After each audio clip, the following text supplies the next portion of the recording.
get you, Happy? I'm having an issue right now with the problem? miller. So I don't know if I'm put my wire feeder over correctly, if it's supposed to be under or over. I don't know about my drive rollers. Like, Oh, you're trying to figure out the whole machine. Huh? yeah, I'm trying to figure out. And I'm having difficulties. Okay. All right. Well, it's no problem. Let's start off with the basics then. Anytime you're going to MIG weld, Okay. we've got to know a few things first. Okay. First thing we need to know is what is our shielding gas. Okay. So, most commonly, you're going to have a shielding gas. Of course, it's going to be in a bottle that's got pressure to it. Now, these can be a couple of different types of gases. It can be argon, CO2, or it could be carbon dioxide only. So we've got to figure out what type of gas we have. What do we have in this bottle? It said that we have 75% argon and 25% carbon dioxide. You got it. So we're going to remember that. 75-25, argon, CO2.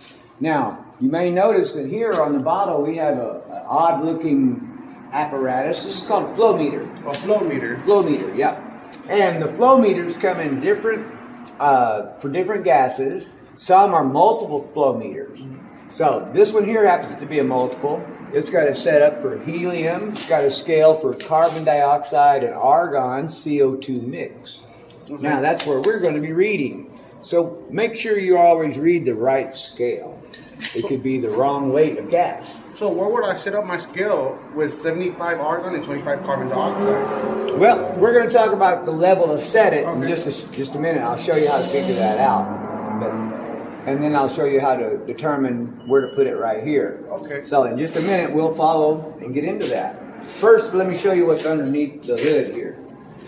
So if you want to get into your machine like you had it open a while ago, we just open up right here and we look inside. So, of course, one of the things we got to do is not only identify our gas, you've got to identify your filler wire.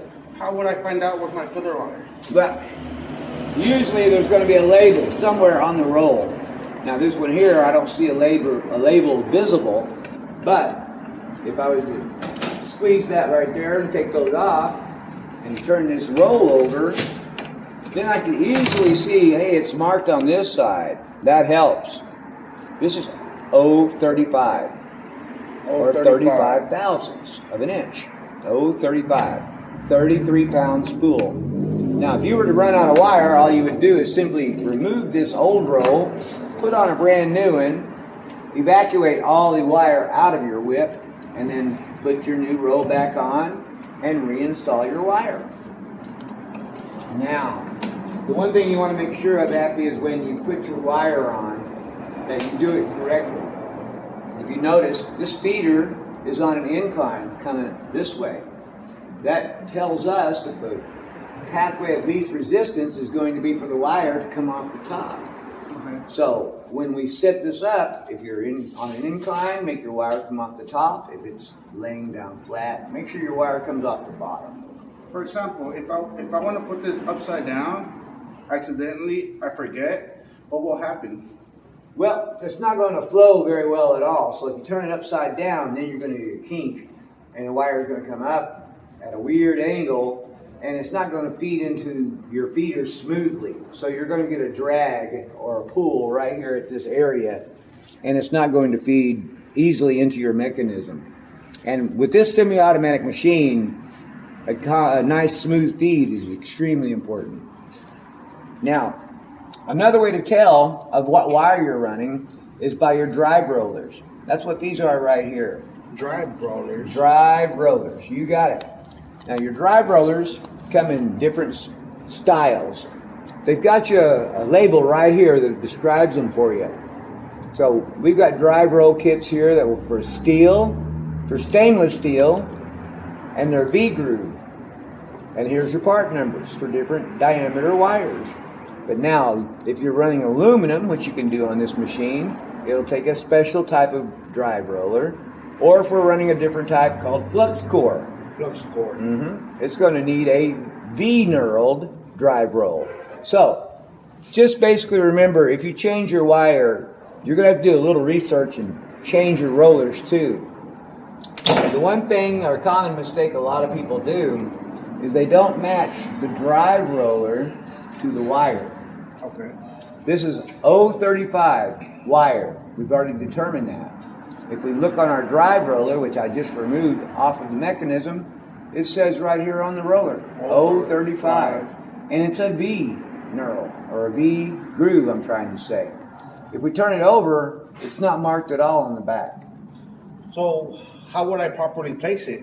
Well, you put it on the machine, line up all of your grooves, and then just slip it right on, and it's got this collar that will turn in front.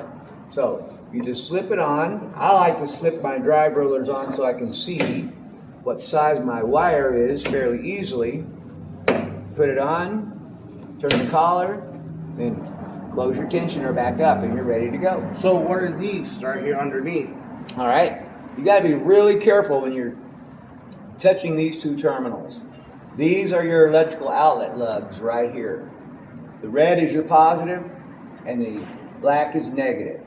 So this one's going to your electrode. So this is a DC, direct current, electrode positive welding process. Now, a word of caution. If you were to jump or make contact across these two lugs, then it would shock you fairly severely. Once this machine is turned on and charged, it has the potential to shock you at any given time if you get into this mechanism here. So if you cross this field, it will shock you. How about when it's off? Even if it's off, it has a capacitor on the inside that carries a charge, and it will stay charged until that charge is released. Oh, good to know. Yeah, so you don't want to release that by accident. It'll really wake you up, I'm telling you. Now, while you're underneath the hood inspecting everything, make sure everything is nice and tight. All your working mechanisms are all where they need to be because our gas flow comes through this whole mechanism here, your drive roller. That pretty much covers everything under the hood. Have you got any questions here at all? Yeah, I have a question. What's that? So I see this part right here, right in the corner. Does it connect that to the whole spool? What, this one right down here? Correct. All right, that's a good question. Right here we see where our gun or our whip is coming right into this collar. So what this does is we have some holes that are drilled into this particular mount right here. You have a collar in here that the gas is coming out of. This has got to line up and be a tight fit in here to have a proper transfer of gas into your gun.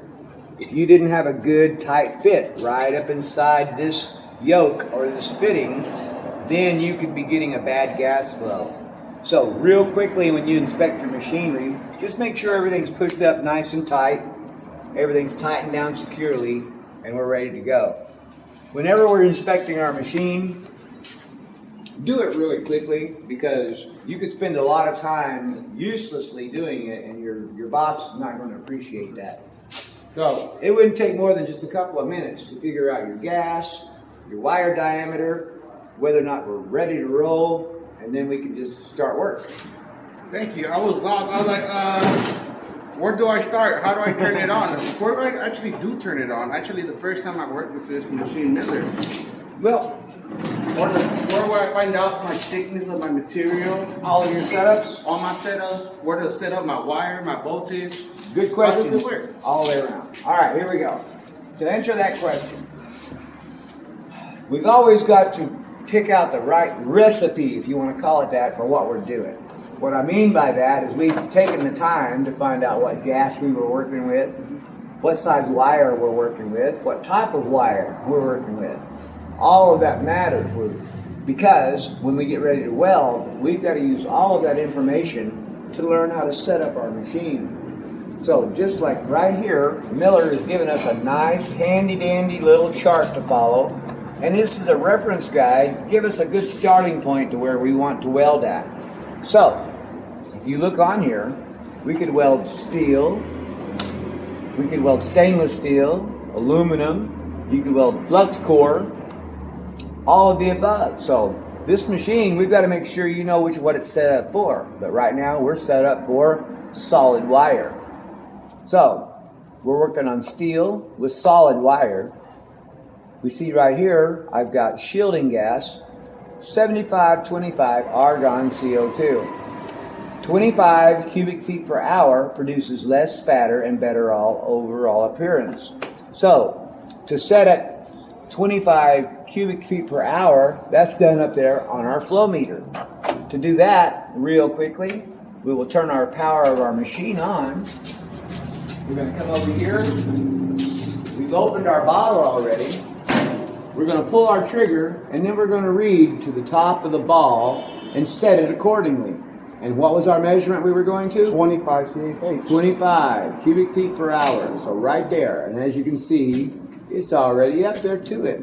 If I wanted to change less or more. Oh, so you're able to adjust it? You bet. You can adjust the flow with that little knob right there. Oh, wow. I didn't know that. And the neat thing about a flow meter is once you set it, it's going to regulate the flow real evenly regardless of the pressure of the bottle. So if I turn it off, and then I want to turn it back on, will it stay the same? On my flow meter, will it stay back to 25? Yes. Or will it change? No, it's going to stay the same. That's a really good question. It'll stay right where it needs to be until you physically change it. Oh, okay. That's good to know. With that being said, don't get complacent and just always figure it's going to be where it needs to be. Always check it.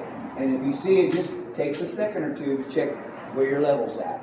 We don't need to waste a lot of time doing all that. I would have been here all day. I understand. Now, going back to what we were talking about with our menu here, we've set our gas at the right cubic feet per hour. Now, we're going to pick the right size diameter wire. We figured that out already. 035. 035. Yep, so 35 thousandths wire. So you want to be right here on this particular level. So we're going to play right along this line right here. Now, you're going to figure out the thickness of the material you're going to be working on. So let's say that you're going to be working on something like 3/16. So we come over here, 035, and 3/16. where 3/16 intersects, what's it say right there? It says 18.4 voltage and 265 wire speed. All right, so you would take it right to those parameters. So go ahead and set that. So rotate this one till it says 18. 18.4. Okay. And our wire speed? And our wire speed is 265. 265. So now when you meet these parameters right there, you should be in a pretty good setup to weld 3/16 thick material efficiently and effectively. Okay? Now, be advised, these are just recommended jumping off points. If you need a little more voltage, whatever, you may have to custom tune your machine yourself. Because every welding machine is going to be a little different from one to the other. Okay? Now, with all of that being said, this machine is made for a lot of fabrication. It can be made for, applied for an assembly line too. Now, the reason I'm telling you this is Miller has done a really good job of setting this up with a timer. What this timer will do is regulate a lot of things about your wire speed, about your gas flow, how long it's going to flow before it starts being energized, how long the gas is going to flow after you get done welding. All of that is set up for special exotic type materials or assembly line type setup, but generally speaking, as a fabricator, we're not really going to get into a lot of these timer menus, as a habit.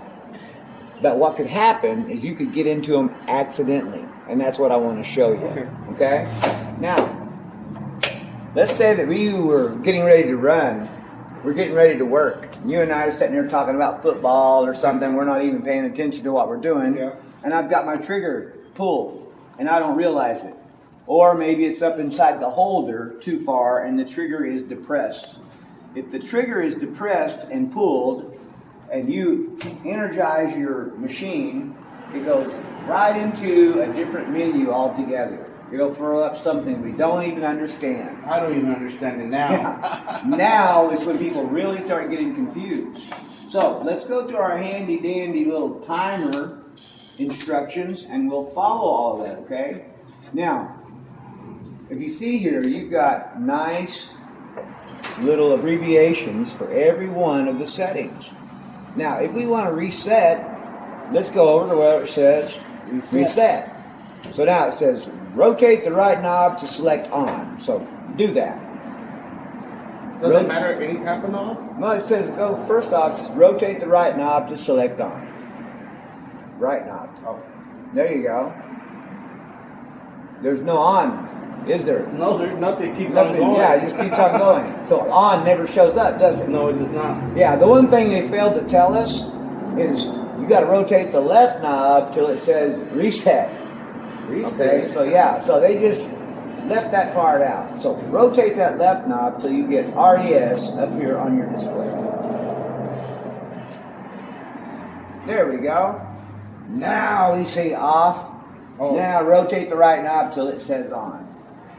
Now we're ready to rock and roll. Looky here. Now we press and release our gun trigger and reset to factory default. So we're going to press our trigger and release. And it goes right back to factory default settings, where it was set at from the factory. That's gnarly. Now we'll go right back to our regular settings and we can go back to where we want it to work. 18.4. Yep. And 265. 265 it is. And now you're ready to run. Cool. Okay? Now, that's some good information to know. We know how to find out our wire speed, our voltage, how to get out of the timer if we get into it by accident. I want to describe to you a little bit about the end of the machine here. This is your regular, just welding gun. A lot of people call this a whip. A whip. A whip, yes sir. You've got a gas nozzle on here, okay? That usually is easy to get off. But we got a gas nozzle and you've got a contact tip on the inside. The contact tip, what measurement is that? Well, the contact tip is going to be the same size as your wire. So Okay. if we're running 035 wire, then you're going to need an 035 Tip. contact tip. Okay. With that being said, you change your wire size, you've got to change the contact tip size. Oh, okay. I didn't know that. Yeah, some people try to skimp a little bit, and if they have a smaller diameter wire, just going ahead and trying to run it through a smaller or a larger contact tip. But doing that, you're going to lose control over your wire. Plus, you could get some little berries that would stop up the contact tip itself. How about the nozzle?